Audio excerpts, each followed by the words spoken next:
Hello, everyone. It's Donna Corbata, and we are back again with another Real 50 Over 50 interview. And this week we have Hilary Silver with us. And Hilary is a clinical psychologist turned master coach, mentor, and private advisor to smart, accomplished women. She's the creator of Ready for Love and the founder of Ready for Love Inc., a global women's empowerment, wellness company devoted to helping high achieving women find and keep amazing love. She's had tons of media, including the Today Show and the Steve Harvey Show, and she's impacted the lives of thousands of women. So let's dig in. Hilary, Hi. welcome. Hi. I'm so happy to have you here and to share all that you know and all that you bring with our audience. So I'm going to start with the first question. What happened when you turned 50? And Hilary's one of our younger members. I just turned 51, actually. So, um, you know, I guess to tell you what happened when I turned 50, I should just tell briefly what happened leading up to 50. So I launched Ready for Love in 2017, and I ran it as an ongoing, evergreen, open for enrollment all the time group coaching program. I ran it for 4.5 years without a break. So all the ads every day, all the enrollment calls every day, constantly enrolling women. And I was high on life because the money was great and the client successes were great. And everybody was like finding love or finding love within themselves.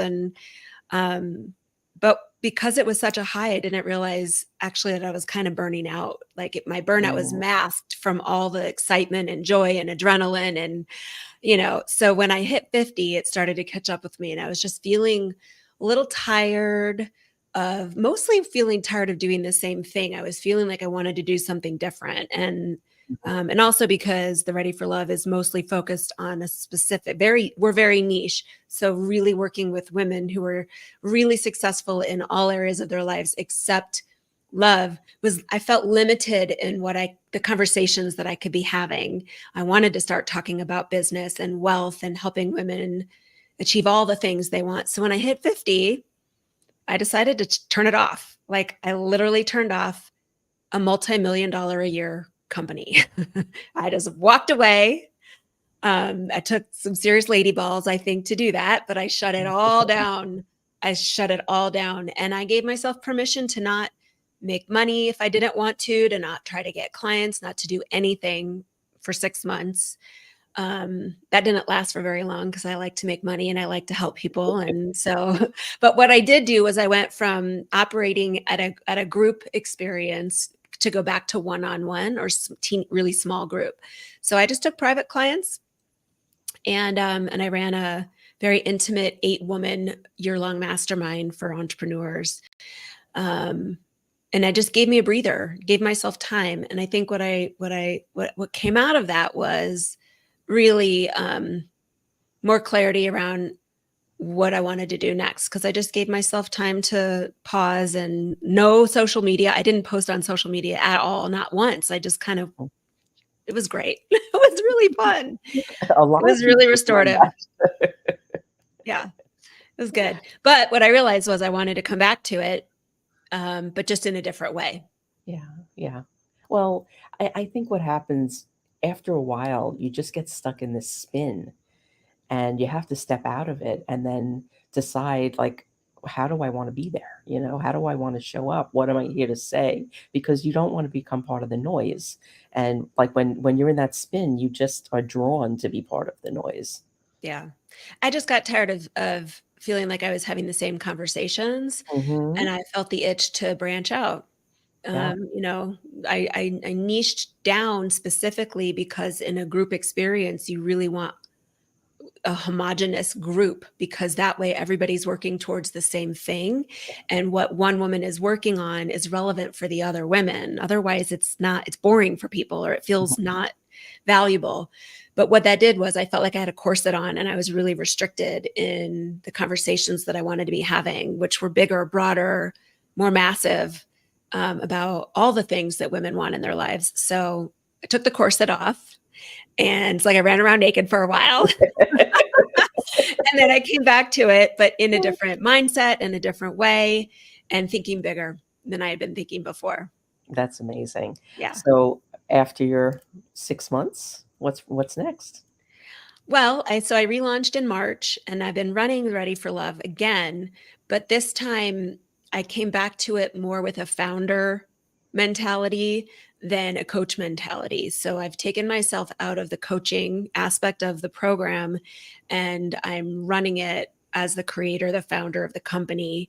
And so what we're really doing now with Ready for Love is I'm looking for a CMO, somebody who can do better than I am in the marketing. That's really not my area of excellence. So I want to step out of that and bring somebody in who can take Ready for Love into the publishing model, more direct response, and make our work more accessible for all women, all ages, all income levels, and to really, it bottlenecks at the breakthrough call because we invite women in one by one at a time into Mhm. the high level program. And so I really want to turn it into like a like a catalog of courses that aren't even just being taught by me, but by Mhm. other creators. So anybody who's listening, if you're in the self-development space and you want to create a course and put it on our website for women, that's what we're looking for right now. So um, I'm excited about it.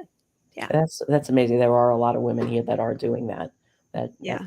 could be. I will think through and make some introductions. That will be great. Yeah, That's what this is all about for you, like your yeah, next level.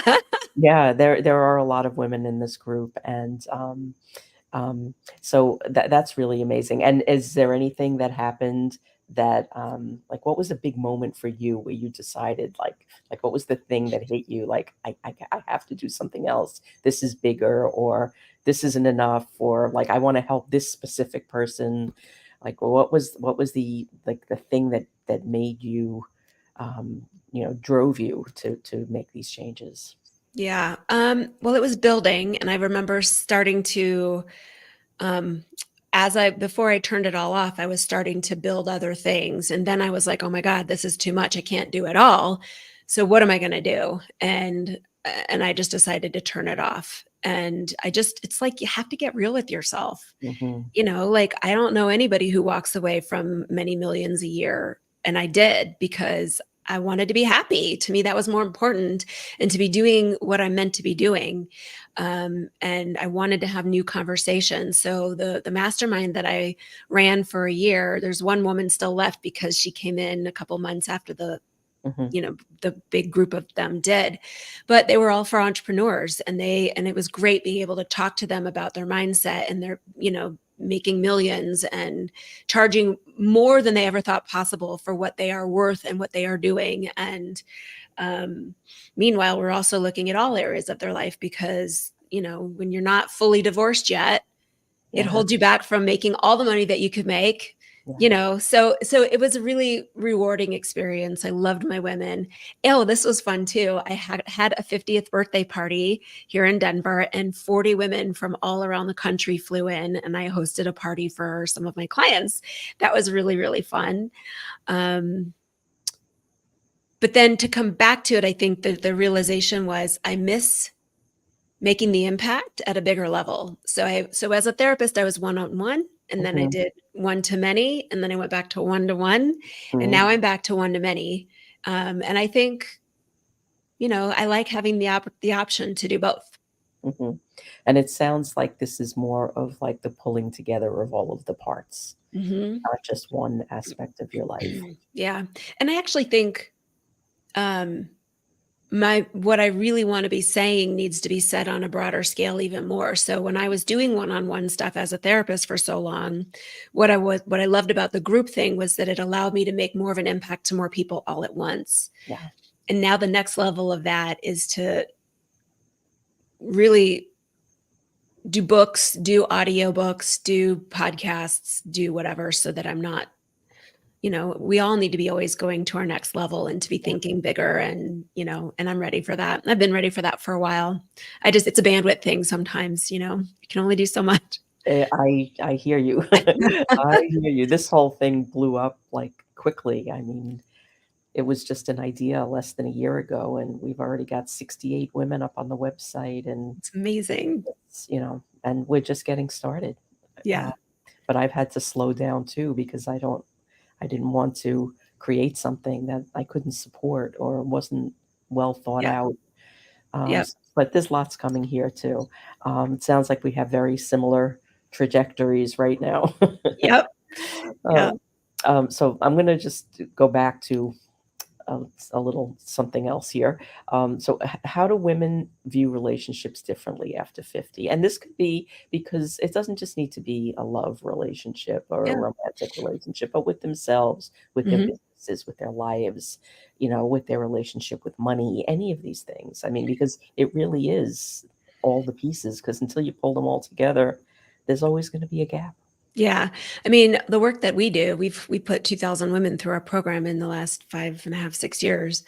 And what I see happening with them through my teachings and what I was doing for myself when I hit 50 is I think we just realized that we in our people relationships, not relationship with money or relationship with substances or whatever, but in our people relationships, we have to have reciprocity. And I think there's a whole exercise where I'm doing clearing the clutter with my clients, and it's not just clearing the clutter in your house and your emotional clutter. It is clearing the clutter. I call it cutting the fat. If you trim the Mhm. fat, there's excess. And I did that too. I kind of dropped the rope and I decided I'm not going to carry the torch in relationships anymore where I'm not also being fed. And it's never like tit for tat or, 50-50 or, I do this and so you do it back. That's not what it's about. And it's not about keeping score, but I want to feed my relationships in a way that I can how I give, but I also Mhm. want to receive. And I think women are just such givers, doers, especially the high achieving women. We're just, constantly giving and organizing and helping, and we need to be able to receive. And so the relationships where we're not receiving in some way, some energetic exchange, we're not willing to do anymore. Yeah. And I went through that process personally as well during this whole thing with my businesses. And it's great. Who's got time for for all this stuff and it's just excess. So trimming the fat is what I call it. And it just made me lighter and brighter and happier and more. And I'd rather be alone on a weekend and not have plans just to fill my time, because now I actually have time to be with myself and to spend time with myself and refill my own, bucket. And if I'm not going to be in a relationship with somebody who can refuel me, then it's not worth it. It's just No. not. And I think that's what's happening to us in our 50s. We're like, we get real with ourselves and we're not willing to put up with shit. We're just not. It's so true. It's so true. I am a big believer when you turn 50, that no bullshit button is activated to a whole different degree. Yep. And I'm about to turn 60 next year, and boy, it just gets better. You'll have to do 60 over 60. You better finish up with the Well, it's 50 just soon. 50 plus. We have women all the way up to 85. Amazing. Yeah, and Amazing. they're just, I mean, there was one day where I was feeling like down on myself because I was like, when am I going to stop reinventing things? Like, when am I just going to do what I need to do? And I had an interview that day with a woman who was 75 who was doing the same thing. And I was like, okay, bravo for her and We want me. to keep reinventing ourselves. Yeah. Otherwise, we get bored. We get stagnant. That's where I'm at right now is next level for Ready for Love. I'm going to be relaunching Hilary Silver as a personal brand soon. Ready for Love was on the Hilary Silver website, and Mhm. I took myself out of that so that it's actually positioned for acquisition at some point.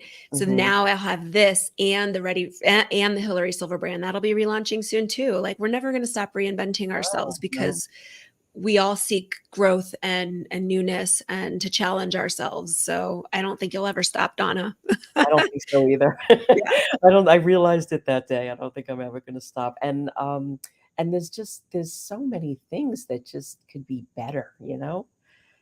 There are just so many things that could be better, and that's what challenges me every day. Like, I see things that are not done right or just suck, for lack of a better word. And I just go right into how could that be better? What could I do? There's a tool for that. Well, For and when we're cutting the fat and we're not there's no filler just for the sake of filler, then we're actually more efficient, we're more optimized, we're able to, be quicker and getting the results that we want because we're not bogged down by the things that actually aren't filling us up and that don't really matter. Yeah, So, yeah. I personally found like I'm a natural kind of organizer and planner and let's do this and let's do that. And I found like if I stopped doing that, what was going to, I literally was like, I'm going to just stop doing that and see what happens. And I found my world got a little quiet and I was like, oh, that's really interesting. I'm not gonna like that's a lot of wasted energy. I don't want to Mhm. be giving in relationships that aren't giving back in Yeah, some way. yeah. Um, and so now I've been able to redirect all that energy to the people that matter the most, to other things that are important to me, and it's great. It's so Mhm. great. Yeah, I did that a couple of years ago, and it's almost like being reborn. It Yeah, really shedding the is. skin and mhm. It's really good stuff. Okay, so let's see. Another question for you. What are the root cause issues that keep smart, accomplished women from finding love? That's a doozy of a question. Mm. Well, and speaking about Ready for Love, and we've, like I said, put 2,000 women through that program, which means we've done probably about 3,500 breakthrough calls. That's how many women we've spoken to. And that doesn't include all the women that I helped as a therapist in private practice for 15 years. So, what I believe really like when we look at accomplished high achievers, especially because that's my niche, this is good. This is where I get a lot of shit on my Facebook ads when I talk about it this way. But I think that a lot of high achieving women actually subconsciously struggle with low self worth. And the reason is because all that achieving, all that seeking, all that striving, all that accomplishing is a means to externally feel accepted, validated, approval, enough, good enough. And I call it your wall of fame. So we externally are creating this wall of fame. It's our claim to fame. See what I did, see my bank account, see my accomplishments, see my pedigree, see the awards on my wall, my certificates on the wall to make me feel good about myself. But that's external. And so if you take away all of that, what is actually really left? And what happens is it's not true self-worth.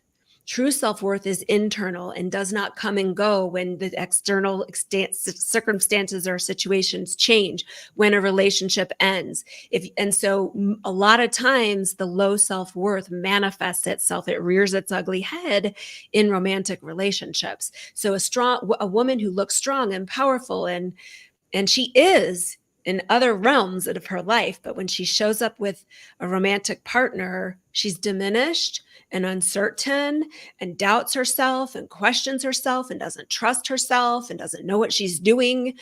And why would we want to go do something that we don't feel good at? Like, I don't want to Mhm. go do something like, I don't know. I just started learning to play pickleball. I'm like, oh, I could go do something else where have mastery and feel really good about myself. So I'll just go do that. And then will I ever get good at pickleball? No. So we have to be willing to learn and lean into the areas of our lives that we're not good at and just Mhm. learn it so that we get good at it. But women avoid that because they want to Yeah, stay in the zones where they feel good. And so they keep achieving and they keep accomplishing and it works for your bank account and it works for your professional success, but it doesn't work in your relationships. It just doesn't.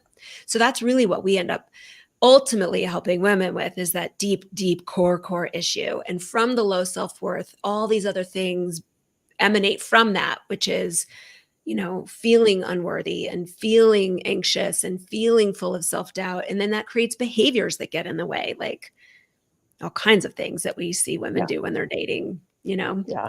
So that's the answer in a nutshell.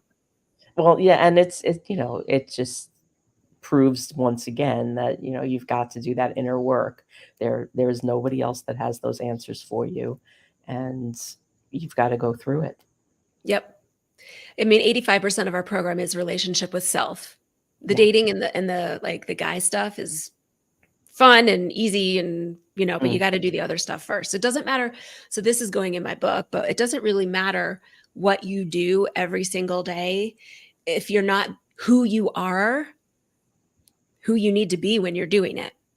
Right. So mhm. if you're showing up and dating and dating and dating and swiping and meeting guys and meeting people and whatever, but you're showing up with dread or showing up believing that all the good men are taken or showing up waiting for the other shoe to drop, good luck. Yeah, the other shoe will So you drop. have, yeah, you really have to it's who you are when you're doing all the things that you do that makes Mhm. the big difference. Yeah, wow. Right there. Yeah. Mic drop. It's true, and, like, what is that, moment when you see, one of your clients realize that, like, either that that's what they need to do or that they've, like, found I don't even wanna say success because it's a constant thing, but that, they found this, like, comfort zone within themselves, that this is something that they can actually do, and it will make a difference in their lives. Yeah, I mean, well, we won't work with women on like that's what the breakthrough call is about. It's not just a sales call to get a sale. We Mhm, are actually vetting women for our program, and we won't take a woman into the program who thinks that she just can't find anybody to date in New York City. That's not what it's about. So mhm, unless they are actually we're having the conversation, even if it doesn't start there, it has to mhm. end there with you're the problem. Yeah, You're yeah. the problem, but that It's means you're the solution. That's what I call the bitter pill and the magic pill at the same time. mhm, It's a bitter pill to swallow that you're the problem, but it's the magic pill because then you can fix it.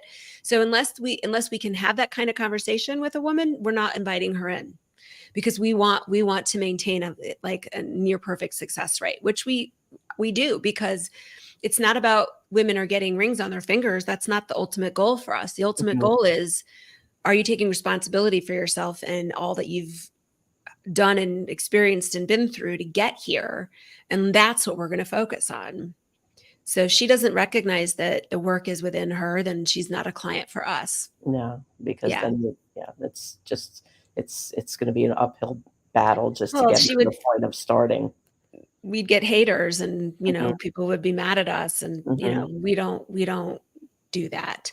But what is fun is during the course of the program when they'll say things like, "Oh my God, Hillary, this thing happened, and the old me would have done this, and the new me did this." And yeah, that's to me way more fun than finding out somebody found their love of their life. Like I yeah, love that. Don't get me wrong. And I've gone to some client weddings and whatever, but this personal change is actually more exciting for me because then I know that she can do that again and again and again and again and again in so many places in her life.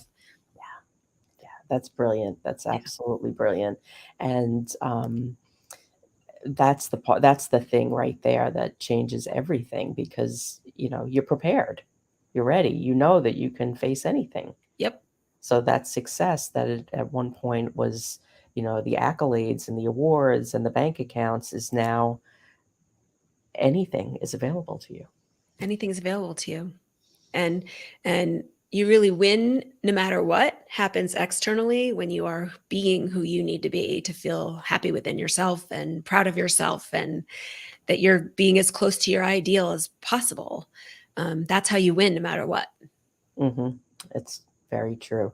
So is there, a strategy or a bit of advice that you can share with the audience to, maybe help them see a glimmer of that?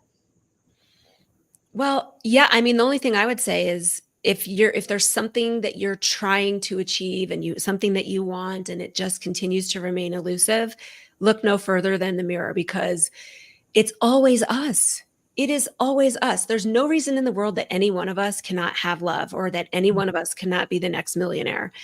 The only reason it's not happening is because we're not letting it happen. Yeah. We're blocking it from fear. We don't know how to live a millionaire lifestyle or from losing the 30 pounds and keeping it off forever because we don't know how to live life as a thin person or we don't believe it's possible for us. So I always say, like, the best thing to do when something isn't working out the way you want it to is look at yourself. Always. And Mhm. again, it's a bitter pill. Like, you're the problem, but You are the solution if you can just Mhm. see how you are getting in the way. Always. So even when I was doing therapy with my clients, they would come in and they wanted me to help them with something going on in their life. I would do that, helping them with what was going on the surface. But really, what I was doing was cultivating this relationship with themselves underneath so that they could build that within themselves. And then they can go fix whatever external problem was coming up for them without needing me. Mhm. Therapy is so creates codependency a lot, and I don't believe in that at all anymore. Like I'm anti-therapy, to believe it or not, but it's you have to have a path to move forward, not just to kind of revisit and languish in the stories of the past. And a lot of therapists and whatever don't put the mirror in front of their clients. They don't want to do it, and I will. And that's, I think, what makes me, my secret sauce. Um, yeah. That's great advice, and, it's true about therapy because they just want you to keep talking about the same things over and over again, and that kinda gets you stuck there, Yeah. Telling the same old story over and over and over. and then that's what you believe over and over and over. Yep.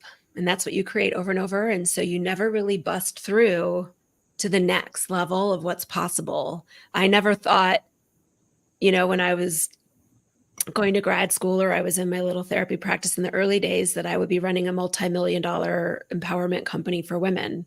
But I had to get out of my own way when I was not, when it was my own limiting belief about I don't have what it takes or it's not possible for me before I broke through. It's And me. It was me. All the yeah, coaches and programs and things I tried and the marketing and the this and the that and the this and the that to try to get there. And it was right here the entire time, yeah, you know? and I do similar work with my clients too because they typically come to me after they dropped thousands or tens of thousands on some guru person, and, the first thing we do is we go through their story. So what was really important to you 4 years ago? Yeah. Like, what were these things that you done? What got you to where you are now? Because they forgot things.